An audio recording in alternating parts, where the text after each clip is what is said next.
Welcome all to the Sephirah Center of Shamanism. My name is Luke, experienced practitioner and mentor of the Shamanic and Occult sciences.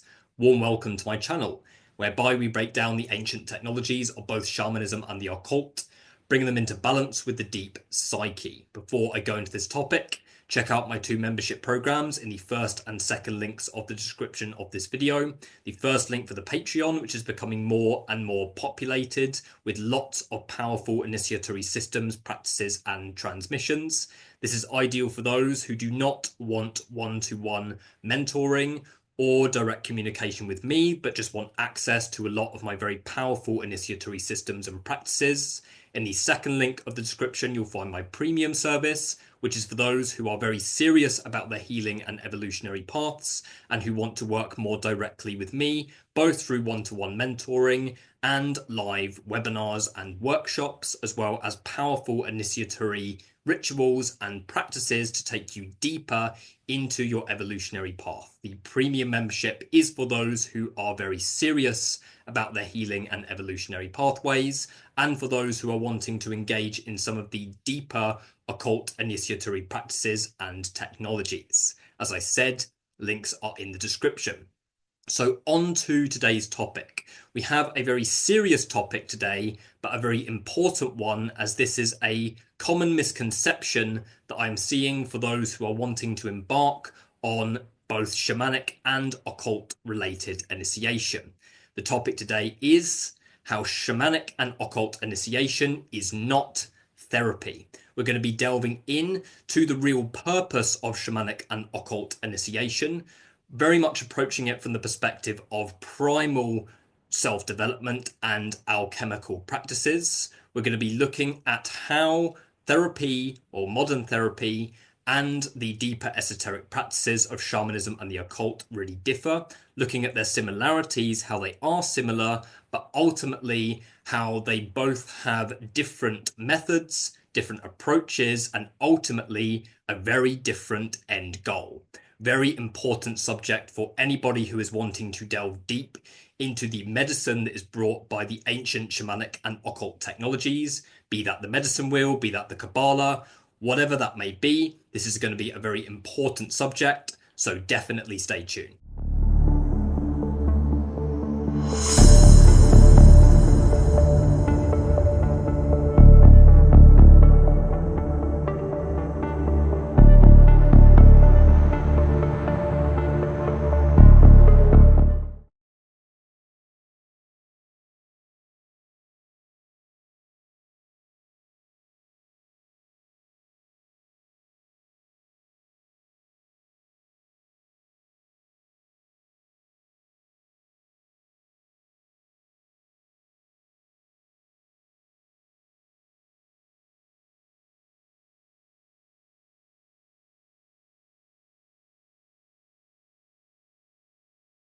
Okay, so a very important subject, the ongoing debate between esotericism and the modern psychology.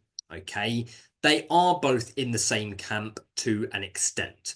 Okay, I myself have built my practice off of a core foundation of using the modern psychological terminology, and you could even say approaches, to translate, and that's a key word there, to translate the ancient teachings of shamanism and the occult.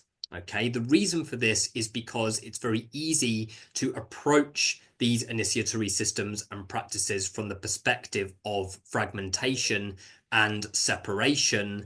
And if we are not somewhat trauma informed when we're going into these practices, particularly from the perspective of, working with darker energies and working a lot with, energies and archetypes that resonate with the deep unconscious, we need to have a sort of basic foundation in trauma work for ourselves in order to really, safely explore some of the deeper esoteric practices. I genuinely believe that, and that is what I have built my practice off of. But it is important not to blow it out of proportion. Okay, as much as it's important to be trauma informed when it comes to approaching the shamanic technologies and the occult initiatory systems, it's important to understand that they are also very different. Okay, my speciality is not modern therapy. My speciality is shamanic and occult initiation. Okay, I do not claim to be a modern therapist. I am not a trained modern therapist, but I have initiated into many different esoteric practices. I have initiated through lots of different types of occult technologies, such as the Kabbalah, such as the Necronomicon, as well as shamanic technologies such as the medicine wheel.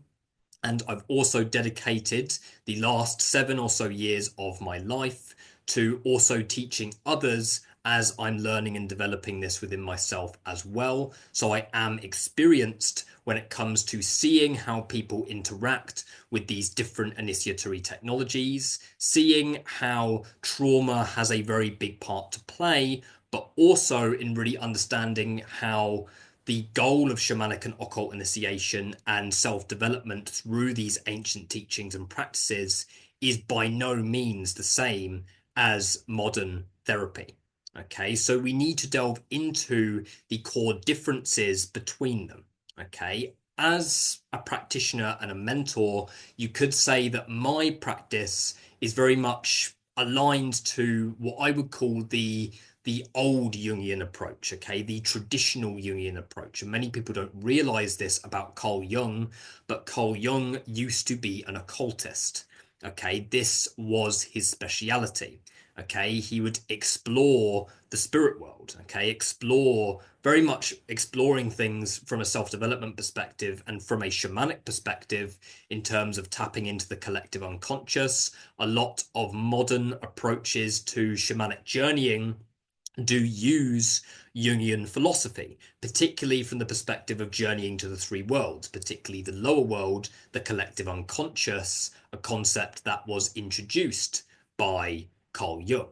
Okay, Carl Jung was also known to have been studied when it comes to Gnosticism and also based a lot of his practice off of Gnostic belief systems. Okay, he also used to work with the spirit world from a deep archetypal perspective.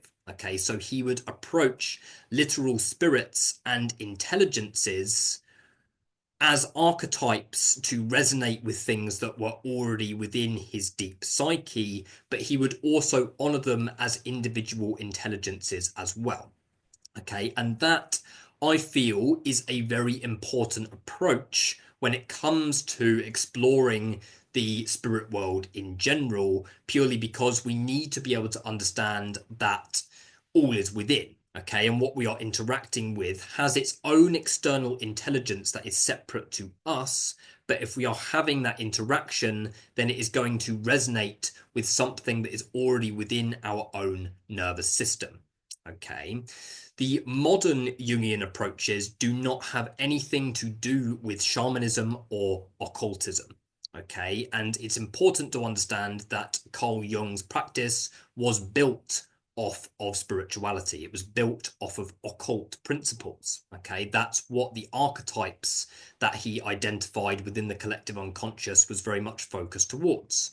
Okay, it was focused towards the occult and shamanic exploration from the perspective of one's self-development. So he was very much into the deeper sort of Gnostic alchemy. Okay, deeper Gnostic alchemy, studying powerful beings such as Abraxas, the being, the god who transcends the demiurge within Gnostic tradition, who is both neither an angel nor a demon and transcends the concept of duality as a whole. This was something that Carl Jung was very much focused towards, okay, bridging the gap between the conscious mind and the deep unconscious through mythical and symbolic explorations of the spirit world, okay, and translating what he is perceiving within the spirit world to the deep psyche. Modern Jungian approaches do not include this as part of the work. Okay, modern Jungian approaches do not include occult work. Okay, you're not working with spirits, you're not working with literal intelligences, but you're using them in those fields of study more as symbolic representations.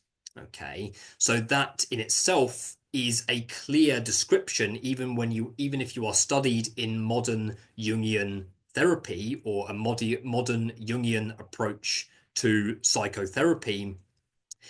It is not the same as how Carl Jung practiced. Okay, Carl Jung was a shaman. Carl Jung was an occultist. So that alone is a very clear representation of how the modern psychology has a completely different intention to what the shamanic and occult sciences really bring. Okay, the purpose of the shamanic and occult sciences translated to the modern world is very, very simple. Owning your shit. Okay, it's not there to patch things up. Okay, it's not there to sort of suppress the problem. It's not there to help you feel better. Okay, and this is something that many people cannot get their heads around when they explore these initiatory systems, particularly if you are getting into the darker occult initiation through the Cliffothic realms or similar. Okay, you are going to be forced into a place of self-development when you are working with the darkest archetypes in the cosmos.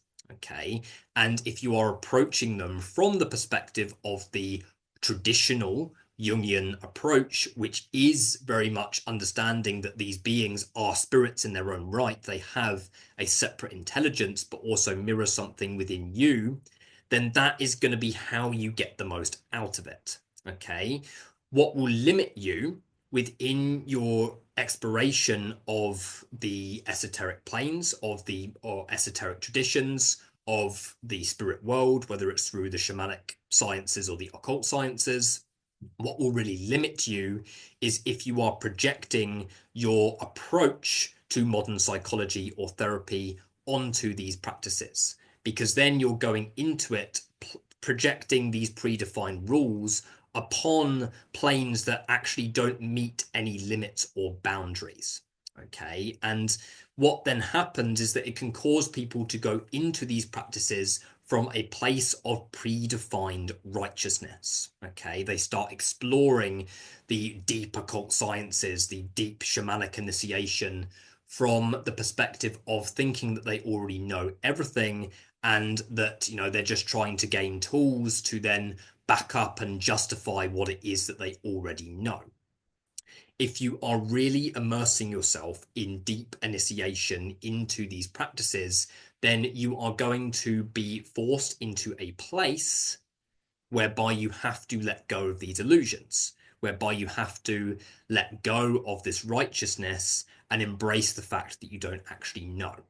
Okay, modern therapy, and this is where it could get controversial for some viewers, modern therapy is not there for taking ownership.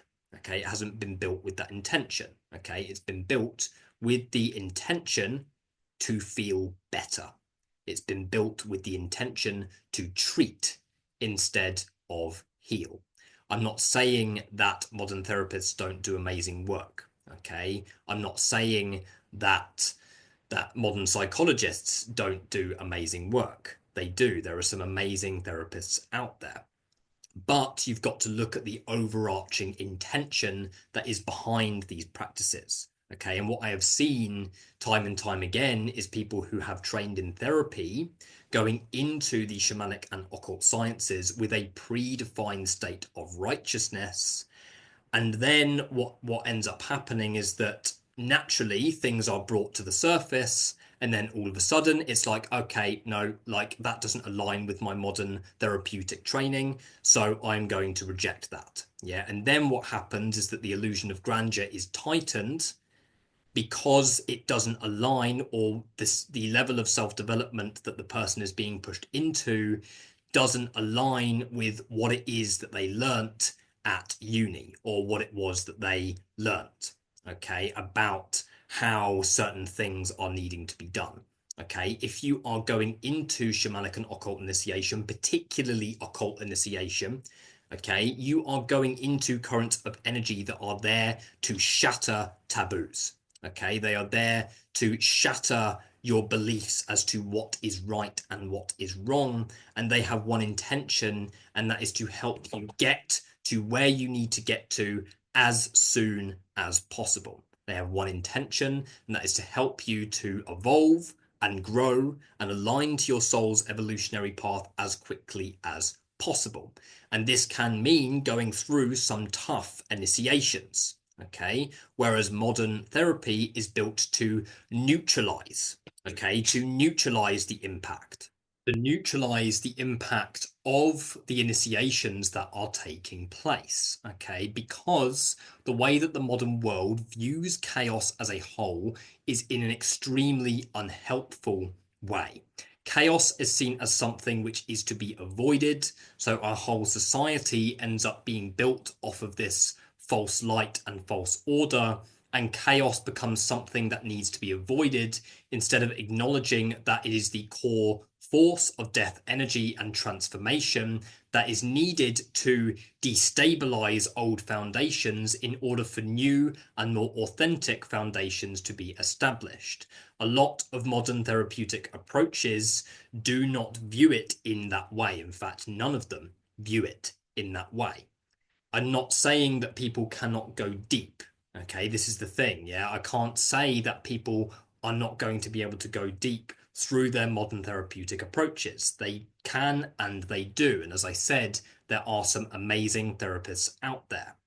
But we need to understand that the intention is different to shamanic and occult initiation. Shamanic and occult initiation is about death and rebirth. It is about facing death head on, facing chaos head on, and allowing yourself to utilize that current of energy as a core ally for your healing and evolutionary path. In essence, from a shamanic perspective, it's all about shifting your consciousness and nervous system back into the natural flow of nature. Modern psychology is not there to shift you back into the flow of nature. Okay, it's not there to take you through continuous death and rebirth. It's not there to take you through continuous initiation after initiation after initiation, dying to your old self time and time and time and time again.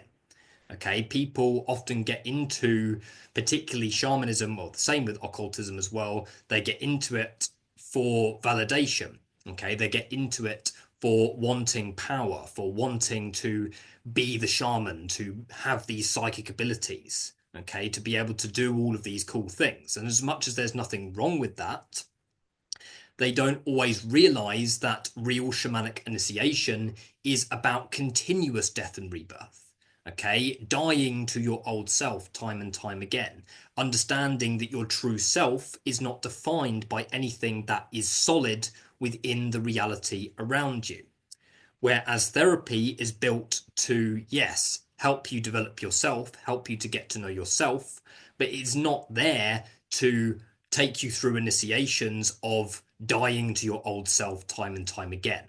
Okay, particularly occult initiation, and particularly the darker aspects of occult initiation, is very much geared towards self-deification, which is about recognizing your true godhood, recognizing your own power and potential, and then shifting into resonance with that power and potential that was left outside, both when you came into this incarnation and when you went through trauma in your past. Okay, and this is where they do intertwine. Okay, both work deeply with trauma. Okay, modern psychotherapy is built specifically to address trauma. Okay, but it addresses trauma in a completely different way to what shamanism and the occult do. Okay, shamanism and the occult is about interacting with cosmic forces, archetypal energies that resonate with things that are stuck within your nervous system and actually evoking them from the nervous system to be processed and integrated. This is primal self-development, primal shadow integration that aligns with the traditional alchemical approaches of Carl Jung. Okay, that is not what modern therapy is there to do.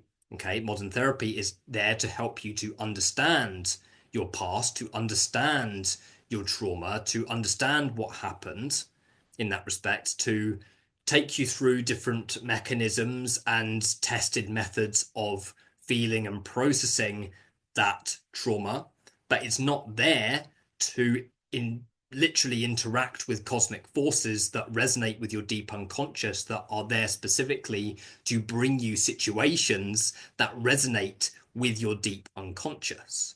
Okay, people don't realize that when they're stepping into these powerful path workings and energetic processes, they are merging with these archetypal forces that have set intelligences that are older than you know, archetypal forces that resonate with the shadow archetypes of Carl Jung, in order to unearth your past trauma and dissolve the layers of your false self, to dissolve the layers of false light. Okay, whereas what happens within the modern world is that therapy, particularly the label of a therapist, it becomes a mechanism to enhance your false self. Okay, and this can be very dangerous when it is projected into the shamanic and occult sciences, because if you go through a process which is there specifically to dissolve your false self, and you are going into it from the perspective of false righteousness and illusions of grandeur, and therefore latching onto your false self and not wanting to let it go, then you are going to be re-traumatized by these energies. There's no two ways about it. Okay, you could say that for some, that could be what is needed to help them break out of that. Okay, but in my experience, one of two things will end up happening if someone does that. Either they won't go deep in the process at all because they're too attached to their false self, or particularly if they're interacting with the darker occult initiatory technologies, such as the Qliphoth, then they will probably end up severely mentally ill by the end of it. Okay, because they are interacting with a process which is literally there to dissolve the shells of your psyche. Yeah, Qliphoth means shells. Okay, you're going into the shells and personas. If you're attaching to the shells and you don't want to let the shells go, then good luck. As far as I'm concerned. Yeah, and if you're going into it from the perspective of to like this, I'm going into this, really knowing myself, knowing my approach to therapy, knowing that what I'm doing is correct, then you're limiting yourself through the knowledge that you have attained in order to apparently better yourself. Okay, and this is so common. Yeah, it can happen quite frequently, whereby people go into it from this sense of righteousness and then just completely re-traumatize themselves in the process, because they're so attached to that righteousness, that they are then going to go through experiences that are going to try and dissolve that righteousness, but they won't let it go. And then it becomes the problem of the external world.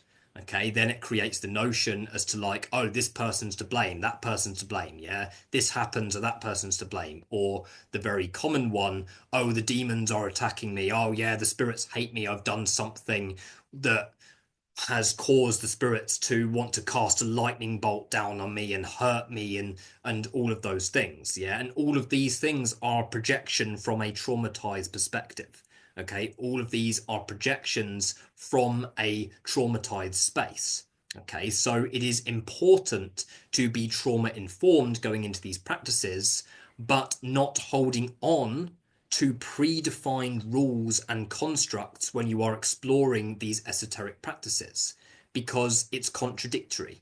Yeah, you are going into initiatory technologies and practices when you are interacting with real shamanic and occult initiation. You are going into deep ancient practices and ways of working that are there to shatter your false self, to shatter the constructs that you've established, to remove your illusions of knowing, so that you can expand your consciousness and align to your truth and authenticity, which is not just one thing.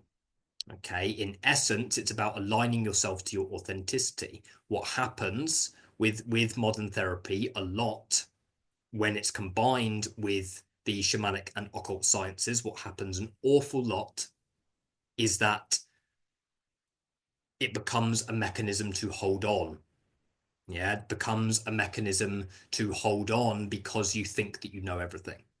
Okay, and if you think that you know everything going into real shamanic and occult initiation, then you're opening yourself up to some extremely difficult and unnecessarily dense initiations that will shatter that. And if you don't let it go, then you will re-traumatize yourself. Your nervous system will be put under enormous stress because you are interacting with energetic forces, with powerful archetypal energies that are there to evoke your past trauma so that you can process it, that are there to shatter the false self so that you can see who you are beyond it. And then you're trying to hold on to it and then hold on to this illusion of knowing. Okay. Shamanism is not the same as therapy. It's about death and rebirth, shifting your reality and your nervous system back into the natural flow of nature. Therapy is not there to do that. Okay. Combining the two, we may use terminology, modern psychological terminology, to help to translate and understand what the spirit world is actually trying to say.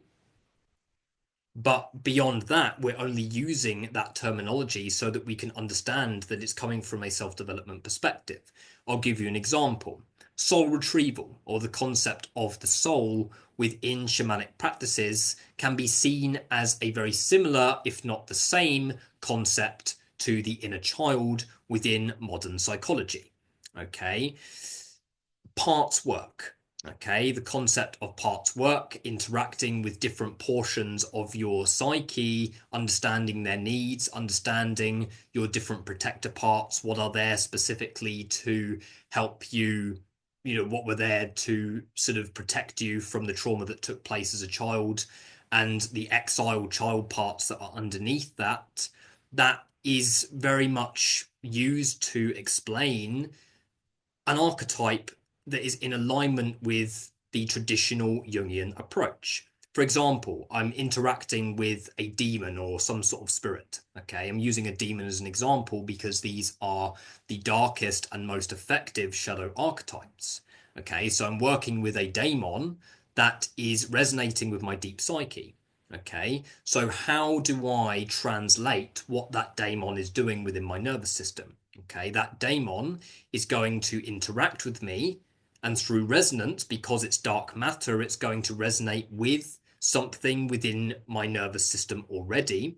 So interacting with it through magnetism and just simply the matching of vibrational frequencies is going to basically cause that stuck trauma that is frozen within the nervous system to emerge.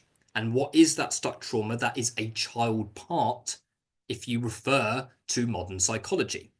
Okay, but in that context, we are using parts work to describe an energetic process and, in some cases, a physical process that is taking place through interacting with such a spirit.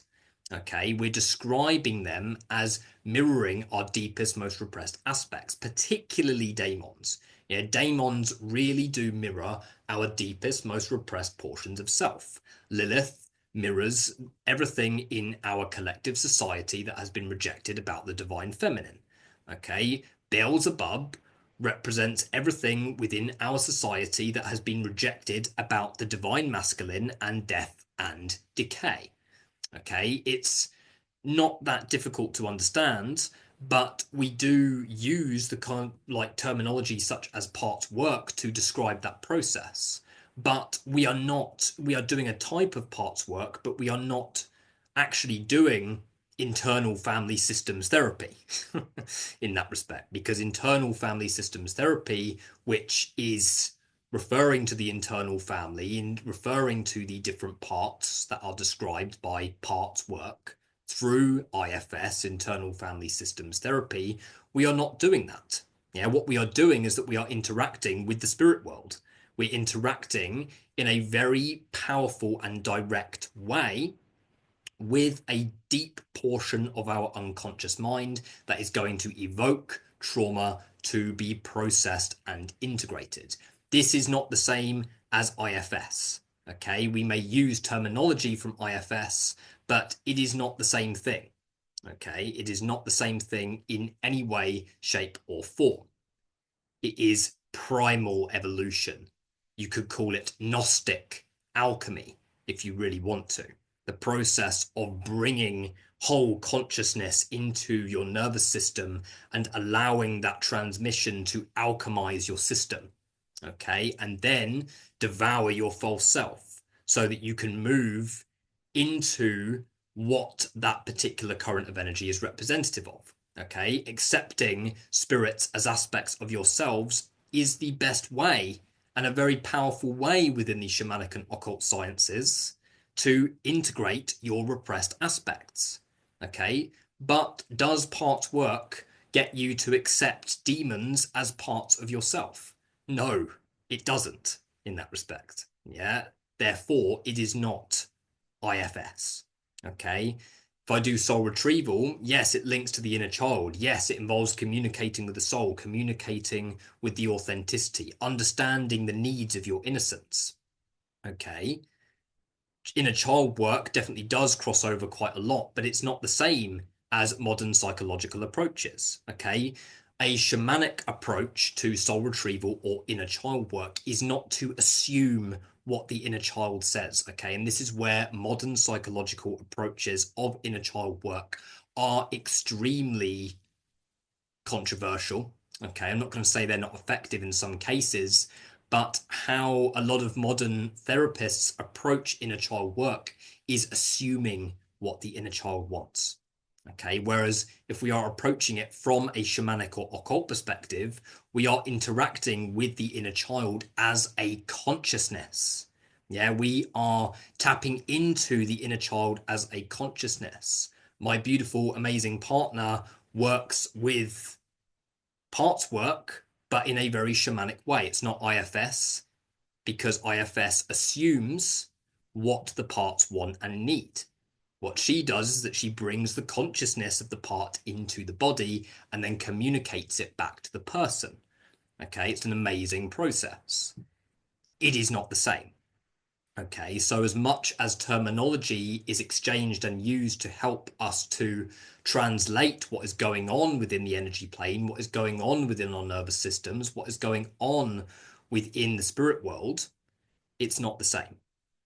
Okay, it's by no means the same in any way, shape, or form.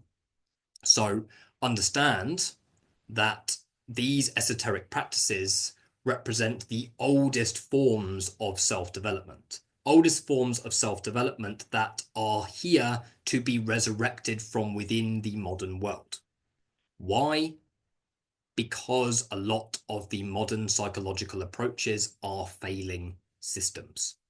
I hate to say it, and it's going to be extremely controversial, but this is why shamanism is the fastest growing spiritual practice.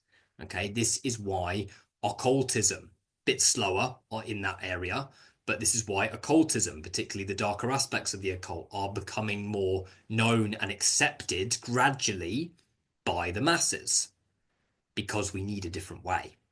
Yeah, we need a different way. We need a way that is actually going to fuel evolution, fuel the dissolving of the false self, the self that isn't actually us, the self that has been built through fear, through trauma, and that have been built specifically to encase our true power and potential. These ancient practices are there to dissolve that so that we can find our godhood, resurrect the divinity within us that has been rejected. And I ask a simple question. Is that the same thing as modern therapy? No. Yeah, as much as a lot of, particularly some of the more modern approaches and the more holistic approaches are focused towards a lot of power retrieval related things, it is not packaged in any way as self-deification or the retrieval of your true godhood, but is there to help you cope. Okay, and when we are getting into these deeper initiatory processes, we are making a commitment to ourselves to move into our truth and authenticity, to understand and shed the false self, which includes the coping mechanisms that are there specifically to keep us separated from our true power and potential. Within the New Age community, spirituality is a coping mechanism. Okay, Reiki, as beautiful as it is, can be a coping mechanism. Okay, the light worker stuff can be a coping mechanism. Even interaction with anything can be a coping mechanism. Yeah. Therapy can be a coping mechanism there to patch things up, stop you from going any deeper. Okay. Being a therapist can be a way to enforce a false sense of righteousness and illusion of grandeur to stop you from going any deeper. What I'm saying is that when we are going into these deeper initiatory processes, if we go into it from that perspective of righteousness, it's not going to end well. Yeah, it's not going to end well. Yeah, you have to embody a fluid state of consciousness that is free from illusion of righteousness. Okay, we have to be fluid. Yeah, be willing to process and let go. Be willing to devour the challenges as they approach us. Be willing to devour the lesson within those situations. Okay, whereas the false self is like, no, I'm going to reject the lesson because I know best. I'm going to reject the lesson that's in that. I'm going to project the blame outside because I know best. Okay, and this, when we get into these practices, these deeper practices, is extremely dangerous and will cause you to re-traumatize yourself or not go very deep at all, because at the end of the day, your soul and the spirits are not going to take you into places that you are not ready to go. Okay, what I've seen is that when people go into these practices from this state of righteousness, particularly therapeutic righteousness, then they will be the types of people that kind of bob along the top of the initiation process. They won't sink into it, go deep, really dissolve, and then really, find the true essence that's underneath. They'll just bob along the top, get to the end of the training. They've got the piece of paper. Okay, I'm a shaman now. Okay, I've got this. Fine. Yeah, okay, I've reached Thalmiel in the Cliff-Oth. Okay, I've got the black diamond now. Perfect. Okay. But there's so much more to it than that. If you've really gone deep in your process, you will realize that getting to Thalmiel, getting to the top sphere in the Cliff-Oth, getting to Kether, the top sphere in the Sephiroth, getting to the end of the medicine wheel, getting your rectangular piece of paper, if you've really gone through the dissolving, other than a recognition of how far you've come in your own self-development, the rectangular piece of paper doesn't mean a thing. Because by that point, if you have really embraced the initiatory process, then you will realize that it is ongoing, and you will realize that your full potential is beyond that rectangular piece of paper, is beyond the end of the journey. Because in every process, the end of the journey is the start. You get to Kether in the Tree of Life, what happens? You shoot straight back down the tree, back into Malkuth, grounding everything that you've received, and then you go through it again. The same in the Cliff-Oth. You get to Thalmiel, shoot straight back down to Nehemoth or Lilith, however you want to refer to it, ground everything, and then the process continues, but in an even more intense way. Get to the end of the medicine wheel, you've reached the east or whatever medicine wheel you're using. A lot of medicine wheels use the north as the last direction. You've got to the last direction. Perfect. I've transcended. I'm flying. Then you're back at the beginning of the journey again and ready to go in the next spiral. Yeah. Righteousness is the biggest block to our evolution. And if we are approaching these practices thinking that they are the same as therapy, then we are in for a nasty shock. Yeah, because you're going to go through initiations that are there to bring your trauma to the surface and not patch them up. So, essential subject to understand. And if you have any questions, please do get in touch. But I think that is everything that I needed to speak about in today's video. Be sure to hit like and subscribe if this video is helpful to you, and I will see you in the next video. Thank you.